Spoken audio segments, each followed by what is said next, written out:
S Banerjee അനുസ്മരണം August 9 ശാസ്താംകോട്ടയിൽ നടക്കും. PS Banerjee academy of folklore and Fine Arts ആണ് അനുസ്മരണം സംഘടിപ്പിക്കുന്നത്. പുരസ്കാര വിതരണവും ഇതോടനുബന്ധിച്ച് നടക്കും.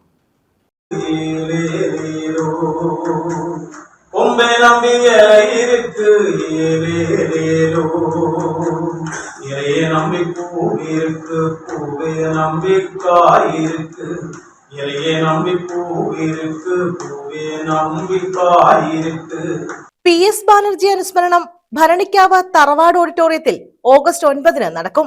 Sasthamkotta PS Banerjee academy of folklore and ഫൈനാൻസിന്റെ നേതൃത്വത്തിലാണ് ഓർമ്മയിൽ ബാനർജി എന്ന പേരിൽ അനുസ്മരണം സംഘടിപ്പിക്കുന്നത്.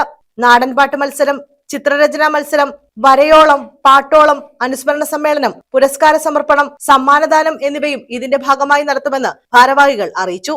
ഉദ്ഘാടനവും PS ബാനർജി പുരസ്കാര സമർപ്പണവും മന്ത്രി PC വിശ്വനാഥ് നിർവഹിക്കും. കൊടിക്കുന്നിൽ സുരേഷ് MP പ്രശസ്തി പത്രവും ക്യാഷ് അവാർഡ് വിതരണവും നിർവഹിക്കും. CJ കുട്ടപ്പൻ ഏറ്റുവാങ്ങും. സിനി ആർട്ടിസ്റ്റ് സാജു നവോദിയ വിശിഷ്ടാതിഥിയാകും. പരിപാടിയിൽ G സഞ്ജയ് പണിക്കർ അധ്യക്ഷത വഹിക്കുമെന്ന് ഭാരവാഹികൾ ശാസ്താംകോട്ടയിൽ വാർത്താ സമ്മേളനത്തിൽ അറിയിച്ചു. News bureau, Sasthamkotta.